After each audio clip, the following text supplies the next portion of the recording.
Урматтуу мектеп директорлары, урматтуу форумдун катышуучулары, адамзат өттү, отту, дөңгөлөктү ойлоп таап, жылдызды, күндү, жердин жалпак эмес экендигин изилдеп баштагандан бери тынымсыз изденүүдө жана прогрессте гана болуп келе жатат. Корабль, автомобиль, курак жарак, космос, микробиология, биотехнология, гендик инженерия жана башка санап бүтө албайсың. Бүгүнкү күнү адамзат эмне менен гана алек болбойт. Азыр заман кай жерге келди? Мындан ары да кайда кетип баратат?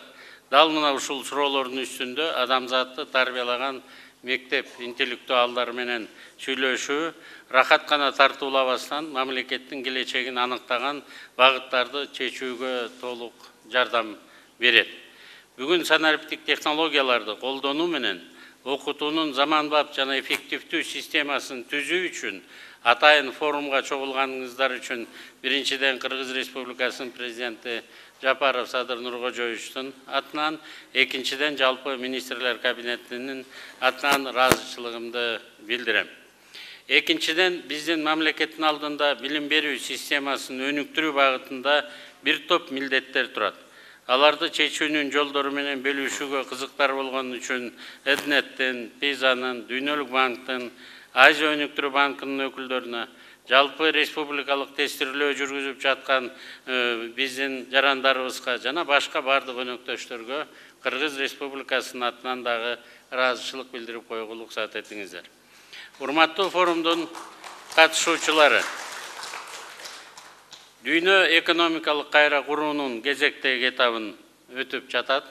Глобалдык неолибералдык капитализм моделинин кризиси технологиянын өзгөрүшү менен гана эмес, экономикалык түзүлүштүн, мамлекеттин башкаруу механизмдеринин жана баалуулуктардын системасы үстөмдүк кылган формалардын абалы менен сыпатталган узун толкун сынагына келип айгинеленип турат. СССР феномени, анын индустриализация, жаңы технологиялардын түзүлүшүнүн калыптанышында өткөн кылымдын 30-жылдарында болгондугу менен түшүндүрүлөт жана бул анын өндүрүш күчтөрүн дүйнөлүк өндүрүштүн жаңы талаптарына ылайык калыптандырууга мүмкүндүк бере алгандыгы. Мына биздики берки слайдты коюп койсоңор, беркинсин. Цикл Кондратьева деп турат, мына байкасаңыздар болот. Советтер Союзу ушу двигатели внутреннего сгорания менен астыга чыгып, технологиялык уклаттын бары азыр ошол жака жылып кеткен. Тилекке каршы микроэлектроникада бир топ артта калып калдык. Азыр болсо жаңы нано технологиялардын заманын өтүп атабыз. Япониядагы согуштан кийин өлкө көмүр жана темир өнөр жайы менен башталган, андан кийин автомобиль өнөр жайын, электрондук өнөр жайларды өнүктүрүү менен 4-чү технологиялык тартипке кирип кетип калган. Кытай жана Түштүк Чыгыш Азия өлкөлөрү 5-чи технологиялык негизге толкунга капталып, ошону колдонуп калган. Серфингистерде бул микроэлектрониканы алган. Мурунку тартиптердин схемасына ылайык инновацияга адатта депрессия гана мезгилинде өнүгөт. Мындан ары өнүккөн мамлекет же өнүккөн адамзат деңгээлинде ийгиликке жетүү үчүн кийинки технологиялык тартипке үстөмдүк кыла турган тармактарды азыртадан алдын ала өнүктүрүү зарыл. Ошого биздин балдарыбызды даярдашыбыз керек. Нанотехнологиялар бул кайра возобновляемый источник энергиялары и атомный энергетика. Мына биз ошо заманга өзүбүздүн балдарыбызды, өзүбүздүн жарандарыбызды даярдап, ушу толкунду кармап кала турган болсок, анда биздин өлкөбүз дагы өнүгүп өсүп кетет. Бүгүнкү учурда жаңы технологиялык тартип эмбриондук өнүгүү фазасынан өсүү фазасына өтүп баратат. Анын кеңейишине тиешелүү технологиялардын анча чоң эмес масштабы жана иштебегендиги, ошондой эле социалдык экономикалык чөйрөнүн аларды кеңири колдонууга даяр эместиги тоскоол болууда, өзгөчө биздин республикабызда. 6-чы технологиялык тартип. Жаңы технологиялык тартиптин пайда болушу үчүн илимге таянган салым талап кылынат. Экономика билимдерге негизделген, бирок билим анын товардык баалуулугу боюнча гана карап жатат. Бул баскычта илимдин экономикадагы ролу жогорулайт. Илим өзү негизги инновацияга айланат. Инновациялык экономика билимге негизделген экономика, интеллектуалдык коом сыяктуу оондун туруктуу өнүгүүнүн максаттарынын концепциясы менен баардык аракеттер жеңил эле калыптанылат. Урматтуу форумдун катышуучулары, маалымат системадагы маалыматтар бул 21-чи кылымдын мунай заты. Нефть 21 века. Это информация давача. Мунай казып алууда жана кайра иштетүүдө ийгиликке жетишкен өлкөлөр эбегейсиз байлыкка ээ болгонун баардыгыңыздар билесиздер. Кыргызстан менен айтып жаткан заманбап 21-чи кылымдын нефтисин кайра иштетүү үчүн өлкө боло алабы? Же бүткүл дүйнө үчүн маалыматтарды иштеткен өлкө боло алабы? Бул суроого жооп берүү үчүн мен 60 жыл мурдагы Арабиянын какыраган чөлдөрүн байырлаган бедуиндерге суроо бермекмин. Нефть алардын өлкөсүнүн келечегине канчалык деңгээлде маанилүү ролду ойнойт эле деген суроо берсек, ошол кезде алар деле жооп бере алган эмес. Кара алтындын кандай баалуулуу болорун. Биз азырда ошо сыяктуу эле бүдөмүгөйлөр жашап жатат бизде.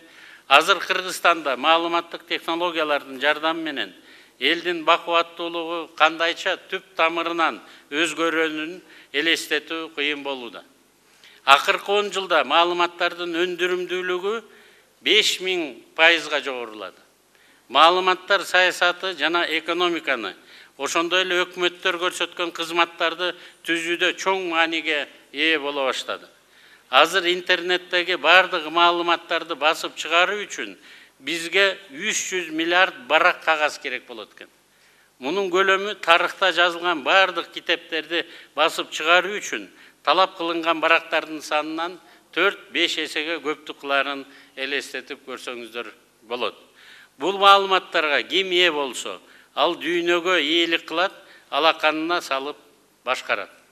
Өткөн жылы Россиянын Сбер университетинин кампусуна бардык, бир топ делегацияны ээрчитип алып, мага айдоочусу жок унаа келип, мени керектүү жерге жеткизди да.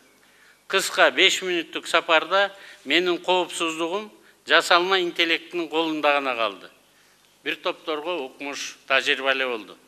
Бир жагынан технологиялык кереметке таң калдык, бир жагынан Москвада мигрант болуп, такси айдап оокат таап жүргөн жарандарыбыз жумуштуз калабы деп коркунуч сезимдер мени каптап кетти. Бул биз үчүн сөзсүз чоң чакырыктардын бири. Бир жагынан ирония дагы бар. Азыркы учурда учкучсуз учактар, дрондор үчүн бизде учкучтар жетишпей атат. Жерден туруп башкарган техниканын тилин билген балдарыбызга муктаж болуп атабыз. Жасалма интеллект жана чат GPT сыяктуу жаңы колдонмолордун пайда болушу ар бирибизге биз эч качан күтпөгөн көндөмдөрдү, навыктарды талап кылып жатат. Жасалма интеллект бул көптөгөн тармактарга таасирин тийгизет. Мисалы, медиа секторун карап көрсөк, Британиянын басма сөз ассоциациясы жасалма интеллектини колдонуп, айына 30 миңге жакын жаңылыктарды чыгарып жатат. Жакынкы жылдары жаңылыктардын, басылмалардын, макалдардын жана анализдердин 90% журналисттер жана жазуучулар аркылуу эмес, жасалма интеллекттин жардамы менен чыгарылышы күтүлүүдө.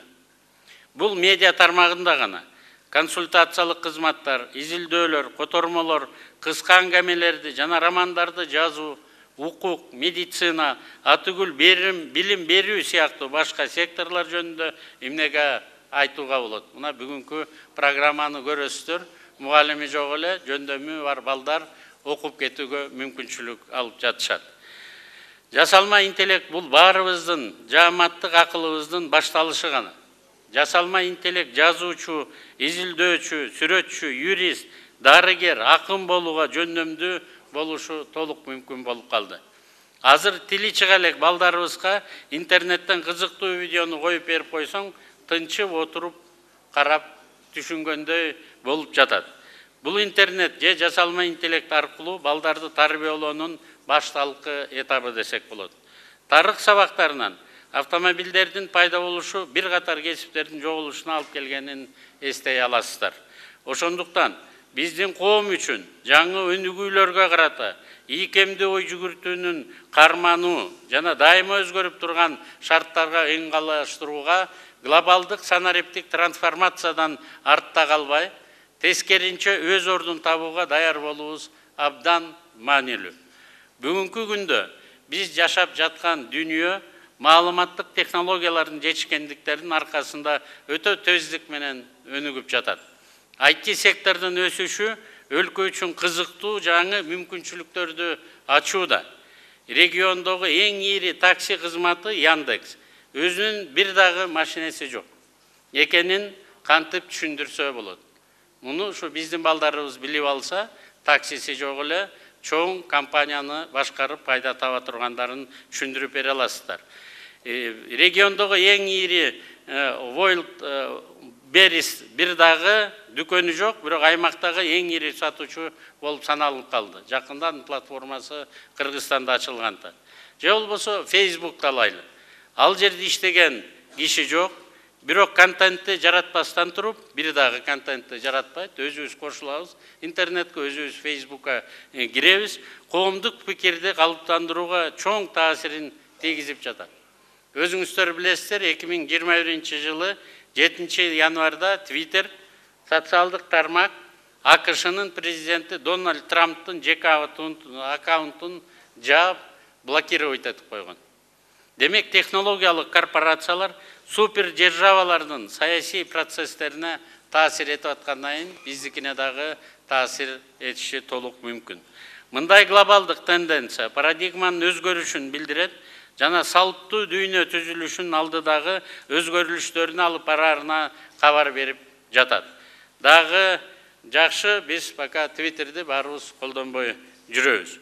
Урматтуу мугалимдер, сабатсыз адам деген сөздүн парадигмасы дагы өзгөрүп жатат. Азыркы сабатсыз адам жасалма интеллект технологиясы менен жашай албаган жана өз ара аракеттене албаган адам болуп эсептелип калды. Кийинки 10 жылдыкта оңдогон, миллиондогон жумуш орундары адамдардын тийиштүү же керектүү жөндөмдөрүн жоктугунан бош калат.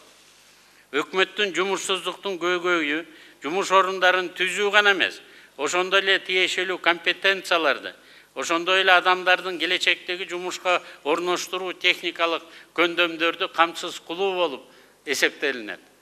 Баланы бир өнөргө, бир көндөмгө сиздер ээ кылып беришиңиздер керек. Сабатсыздык жана компетенттүүлүк түшүнүгү түп тамырынан бери өзгөрүш керек. Бул дүйнө жүзү боюнча билим берүү тутумундагы революцияны жана билим берүү жана көндөмдөрдүн концепциясын кайрадан карап чыгууну талап кылат. Биз жаш кезде мүмкүнчүлүктөр өтө чектелүү болчу, атыгүл жокко эселе. Мисалы, мурда МГУда окуу үчүн Москвага баруу керек эле. Азыр онлайн режиминде кайсы жогорку окуу жайга болсо да дүйнө жүзүнө өтүп окусаңыздар болот. Гарвард дипломун кара балтадан чыкпай туруп эле алып жатышат кээ бир биздин балдарыбыз. Контрактты онлайн эле заматта төлөп которуп коюп жатабыз. Азыркы маалымат технологиялар жаштарга социалдык абалына, каржылык абалына жана башка факторлорго карабастан бирдей мүмкүнчүлүк берип жатат. Биз ошого үйрөтүшүбүз керек. Балдардын билимин, технологиядагы кызыгуусун туура жолго буруп кетүү үчүн баарынан мурда мугалимдин ойлонушу керек. Технологиялардын доорунда мугалимдин сабаттуулугу менен окуучунун сабаттуулугу айырмаланып, туура жыйынтык чыгаргандай болушубуз керек. 21 кылымдагы бардык технологиялык революцияларды инженерлер жасашкан. IT сферасы өтө көп мүмкүнчүлүктөргө ээ кылып атат бизди. Ийгиликке жетүүсү үчүн бирдей мүмкүнчүлүк эч качан азыркы доордогудай болгон эмес. Ар бир мугалимдин дүйнө менен атаандашуусуна бүгүнкү күнү эчтеке тоскоол болуп жаткан жери жок. Эч тоскоолдук жок. Мугалимдердин орточо стажы 25 жыл эле экен. Эгерде биздин мугалимдер азыркы доордун мүмкүнчүлүктөрүн пайдаланып, жаңы билимге ээ болуп, жаңы көндөмдөрдү өзүлөрү үйрөнүп, жана өзү үчүн жаңы горизонтторду таппаса, изденбесе, анда биздин балдар 25 жылдык мурдагы билим менен артта калып кете берет. Биз балдарыбызды 25 жылдан кийин өзү жашай турган доордун талаптарына окутушубуз керек жана зарыл. урматтуу форумдун катышуучулары, биз Садыр Нуркожоевдун түзгөн конституциялык система менен экономикада көрүнбөгөн күрөштөрдү жүргүзүп, аларды жеңип чыга баштадык. Ички дүң продукция 7% өстү, ар бир жаранга эсептегенде $1735 жетти. Ички дүң продукциянын номиналдык көлөмү 1 триллион сомдон ашты. Бул бизге мүмкүнчүлүк берди. Мына быйыл билим берүү тармагына 84 миллиард сом. Капиталдык салымдарды биздин өнөктөштөр берген гранттарды эстесек, бюджеттен түз берген акчаларыбызды эстесек, биз быйыл билим берүү тармагына $1 миллиард сарптап жатабыз. Санариптик фискалдык системаны күчөтүү менен кирешебиздердин баарын көбөйтүп атабыз. Булардын баары бизге элдин пенсия пособиясын, айлыктарын 2-3 эсеге жогорулатууга, тышкы карызды убагында тейлөөгө, өнүгүүгө, чек араларыбызды ынтыксыз коргоого туруктуу негиздердин түптөлүшүнө алып келди.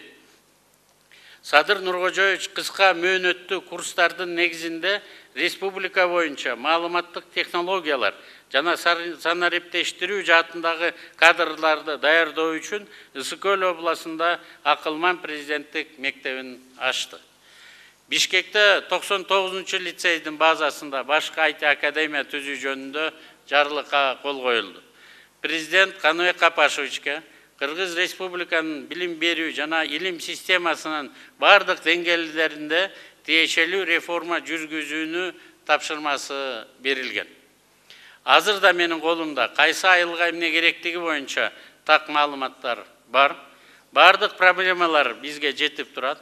Айрыкча Чүй жана Бишкектеги мектеп проблемасын абдан жакшы билебиз.